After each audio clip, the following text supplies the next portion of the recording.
في عنتين هذا كفي عنتين وحال وح أذنك أكفي عنتين وح أكفي عنتين ملهن وح أسيء أورد لسا جبستين ما فهمتين سياد برا أفريقيا كبقى جرتي سياد برا الصومالي مال في عنو جارسي سياد برا كله ما بلسوا هلا حتى وضمن أفريقيا هيلينين هذه إسكتاب عنك وضمن أفريقيا هيلي مايان سياد برا إسكول فريئة إلا هير جامعة فريئة مدحونا أصلا نوشة معنا إنه أصلا جامعة فريئة وعكو صبرتي أو دولتي كعنكها إيو إسبتال فريئة. بسم الله الرحمن الرحيم السلام عليكم ورحمة الله وبركاته صاحبنا ميل كستو جوجتان سو دوادا وتدوبية لباتن كنوفمبر سنة كلبكون يشن يلباتن waxaan idin hayaa war weyn ummadii Soomaaliyeed qabiil kastaba hada waxay ammaan huwinayaan u ducaynayaan madaxweynihii saddexaad ee jamhuuriyaddii Soomaaliya Jaale Maxamed Siyaad Barre oo xilligan mootan ku dhawaad 30 sano yaab istaajir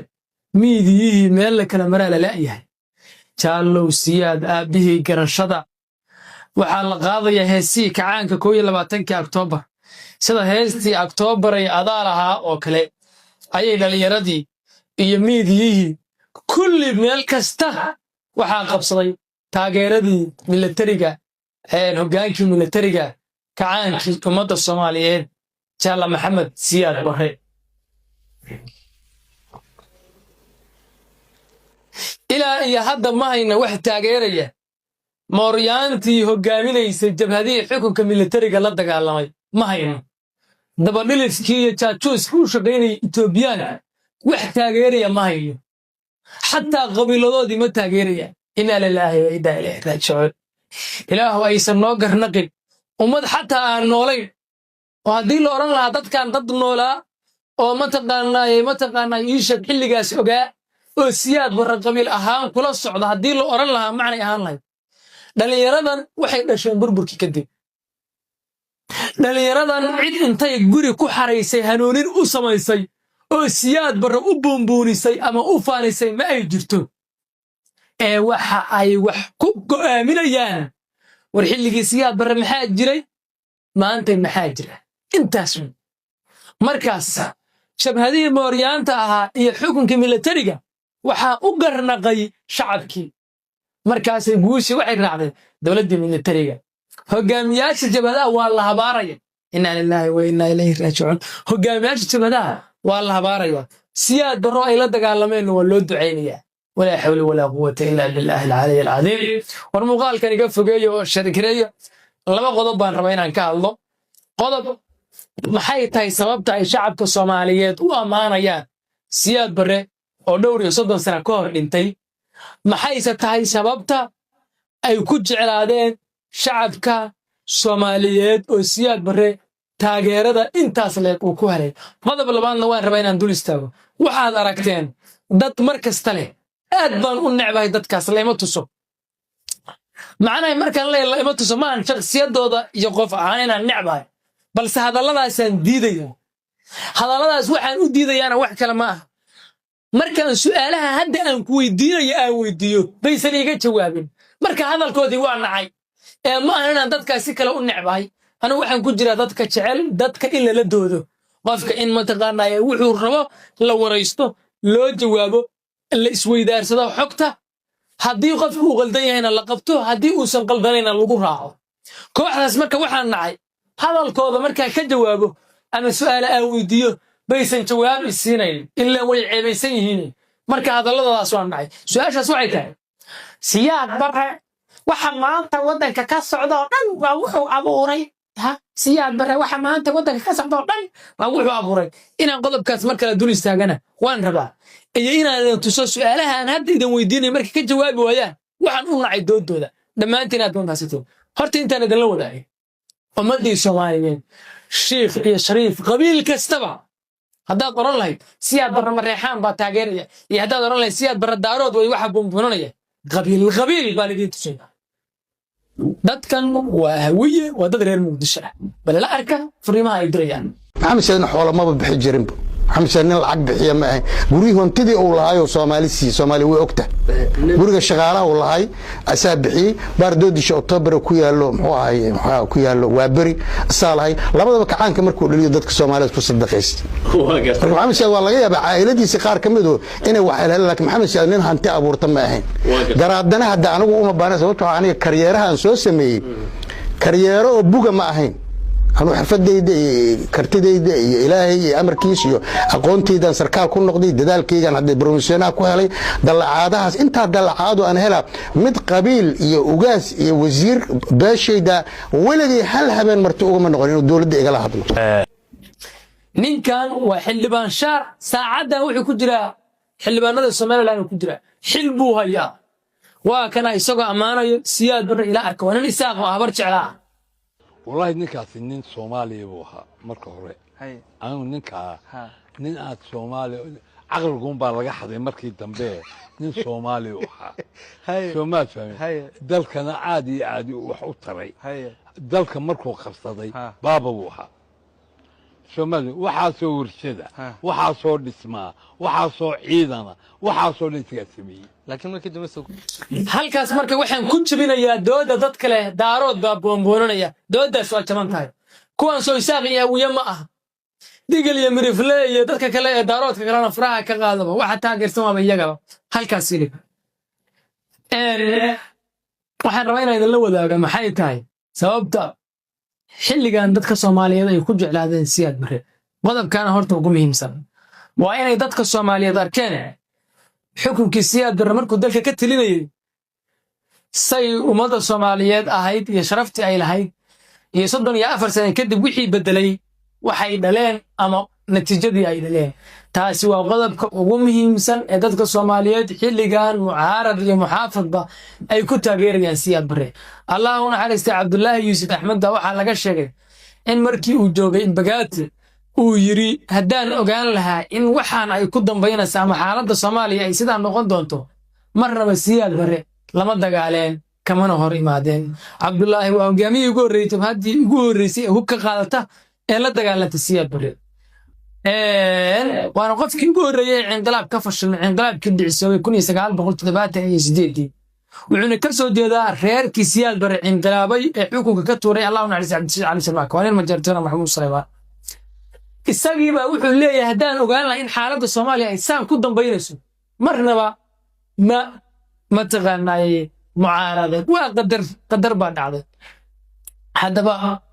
dadka Soomaaliyeed qodobkaas ugu muhiimsan waxa horta Allah marka yu dhan siyaad bare wuxuu kala gitay yu dhan maxaad keentay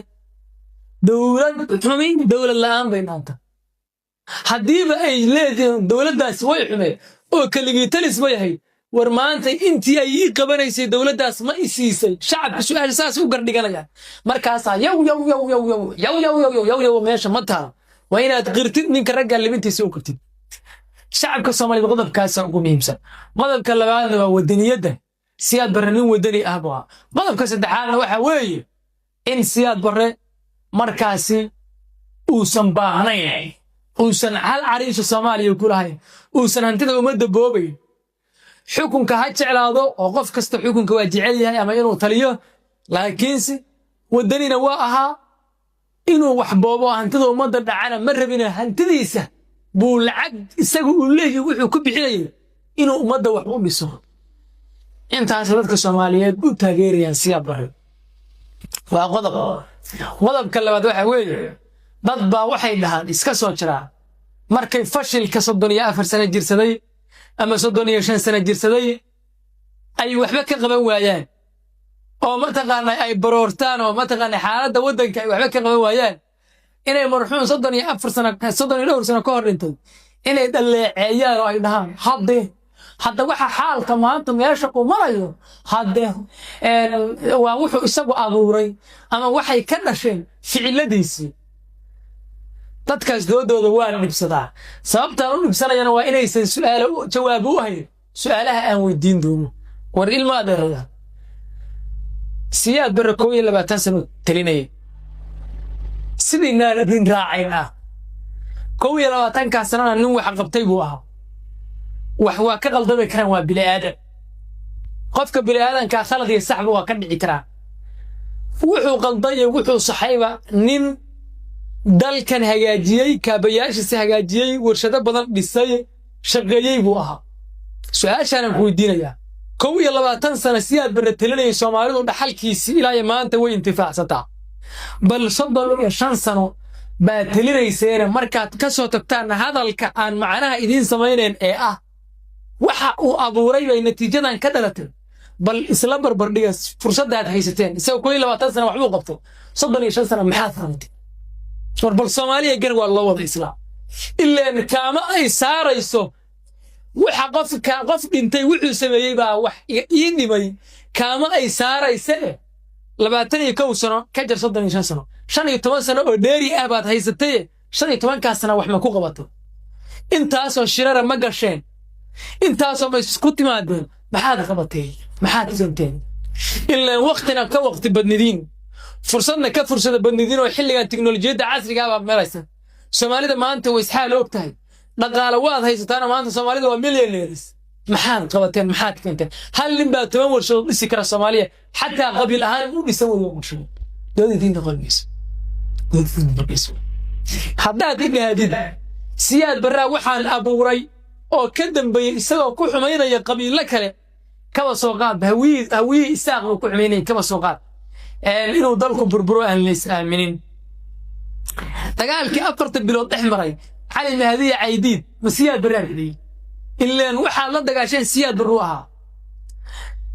ان حتى الذي نكن متقنا دارود ان لو دعنا اسغا كدبي دارود واديش waa isdagaasheen banaankaas kala marteen hawiye inuu islaayo مسياد برا kadibay ha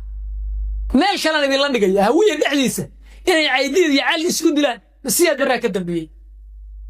waa ban qaadanay doodada saad u dhigaysid baan kula qaatay waxaan kula qaatay in siyaad bara daarood godab galiyay oo daarood inuu la isagu ka dambeeyay wayna hawiye daarood iyo isaaq is-aamin waayeen uu isagu ka dambeeyay oo kay hawiye inuu is-aamin waa ma siyaad bara ka dambeeyay illa wixii loo kutoo dhex maray oo daarood iyo hawiye dhex maray tan kale ma waxaad iga dhaadhicinaysaa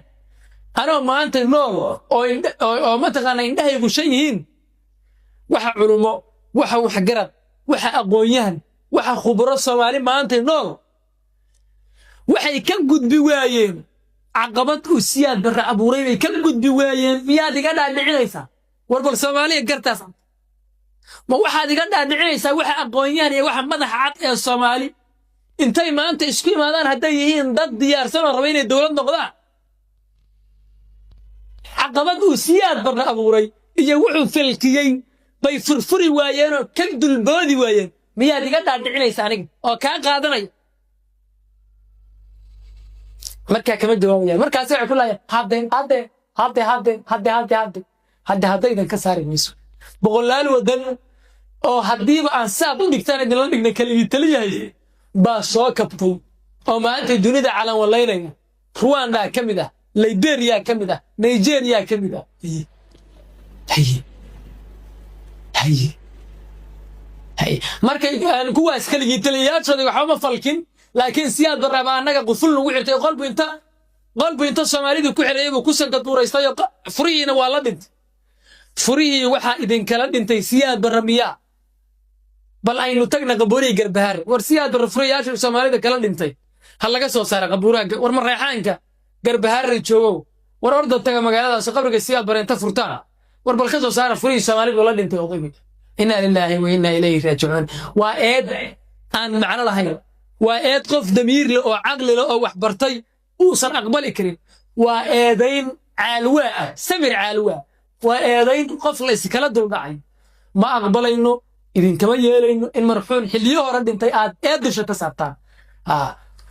ma aqbalayno idin kama yeelayno hadda waxa taagan maanta idin asaga abuuray halkaas ku fashanaysa ordaya furii siyaad bar idin ku xirtay qabrigiisa garbaarayba yaalay kala soo bax ila aqli kala ma liidin waxaan leedin anaga siyaad bar naga aqli badnaayo xarig u xilibaan furii weyn idinku intaas khubaro ya aqoonyahan iyo ganacsi dibtu wax kale ma ana runtii idin sheegay marka waxa idin haystaan idin sheegay caadi ma idin ku sheegay caaw Soomaaliya waxay u godobooday dagaalka 77 waxay u godobooday qadiyadda bariga dhexe ee Falastiin cadowga shisheeyaha Soomaaliya ku soo duulay dad Soomaali abonaylaaya maanta isticmaalaya siyaad barana jabada waxa ku fiidkiciye dadkaasi ahaayeen waxa maanta taageersan waa iyaga kuwa maanta dawladiidka waxa garab taagan oo garab siinayana waa ama dad la shaqaysta yahuud oo sida imaaraadka oo kale ama waa Itoobiya waa intii waa isbadalkii waqtiga isbadalay ma ahane waa intii dawlad Soomaaliyeed in dhalatana waxa diidan waa iyaga madabta ugu weyn meesha naga soo raacdina waa qadiyadii Soomaali weyn ama Soomaali Green inaan Soomaali weyn raadsano baa dambiga ugu weyn naga raacay waxaan ku xadgudubnay shuruucii gaaladu ama reer Yurub iyo reer galbeedka ay Afrika ma taqaanay u sameeyeen ee ahaa 60 ay sameeyeen ee ahaa waa xuduudii gumaysiga ee lagu xadgudbi karo khaladka aan galnay khalad ma ahayn dawladda sax ahayd laakiin khaladka aan gaalada ka galnay waa shuruucii ay dhisteen ama ay jideeyeen baan waxaanu ka soo qaadnay wax been abuur oo ku tumay duulaankanu saas uu nagu socdo Soomaalida ma taqaanay moodaya in markaasi maantay ay wax qabsan waayeen oo nin marxuum oo dhintay ma taqaanay ee dusha ka saarayana walaalayaal waxa idan isticmaalaya dadkii siyaad barada dagaalay ee remote ku hayay ilaa maanta isticmaalaya ina dawlad dhisataan waxa idin diidan waa iyaga waayo shuruucdoodii baad ka hortimaadeen world laws wax la yiraahdaa jira shuruucda adduunka oo ay gaaladu samaysteen new world order shuruucda cusub ee caalamka wax la yiraahdaa ka hortimaadeen waxay gaalada degsatay khariidada ay degsadeen baad ku tumateen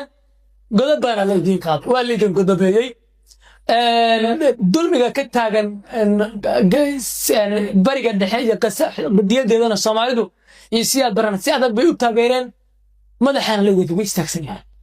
idinkiina waxa la isku kiin mashquuliyo oo la iska kiin aaminsiiyay inaad idinku qayb ka tihiin burburka wallahi inaan qayb ka ahay waa la idin isticmaalaya waa la idin adeegsanaya maskaxdiina remote lagu isticmaalaya wax fahmo oo dadka ilaahay maanta idin adeegsanaya iska dhiciya hada dawlad Soomaaliyeed ay dhisantay hortaagan isla kooxii shalay siyaad barada dagaalay hortaagan waxaan ku qoslay oo la yaabay markaan arkay wasiirkii warfaafinta Puntland Caydiin oo afka dani ku hadlaya oo siyaad barra amaanaya ninkii wuxuu yiri maandhow aanay ma siiyeen manduqsiba uga daatay farmaajo wuxuu ahaa siyaad barri labaad baha Soomaaliyeed waxa uu qabanayay ninkii lugaha qabtayna wuxuu ahaa Saciid Cabdullaahi Dani ninkii lugaha qabtay Saciid Cabdullaahi Dani baha shalayna wixii lugaha qabtay siyaad barra oo xabada ku riday reer Puntland dadka soo jeeda qabaa'ilka reer Puntland qabaa'il kamid ah maadaan afka ku ballaariyo ma jeerteen bay ahaayeen Caydiin waxaan leenahay haddaad afkii dhulbaante ku hadlaysid waa lagu qaadan karaa amaanta siyaad barra aad u jeedisay laakiin haddaad afka dani ku hadlaysid waa munaafiqnimo shalay siyaad barra wixii riday oo lugaha qabteen ma jeerteen bay ahaayeen wixii farmaajo lugaha qabteen waxay ahaayeen ma jeerteen bay ahaayeen marka sabab uma jeerteen siyaad barra ku amaan oo ku bogaadiyo meesha ma tahan ma bataan laba ha markaan ma jeerteen kelmadaas isticmaalayo ana hada ma jeerteena idan la hadlay sababtaan isticmaalaya wax kale ma ah anu ma ogoli baasha munaafiqnimada la yiraahdo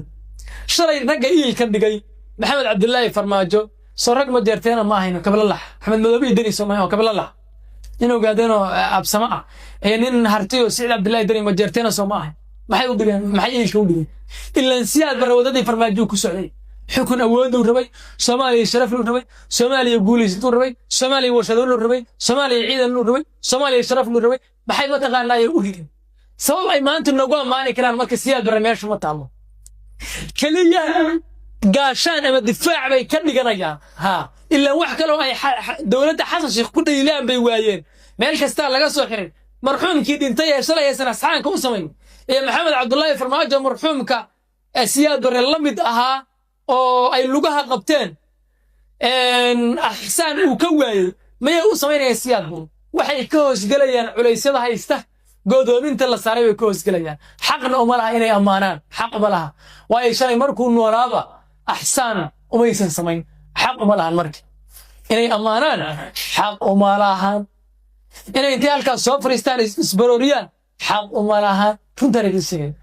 qodobkaasna intaasaan kusoo joojinaya aad baan idin salaamay meel kasoo degtaa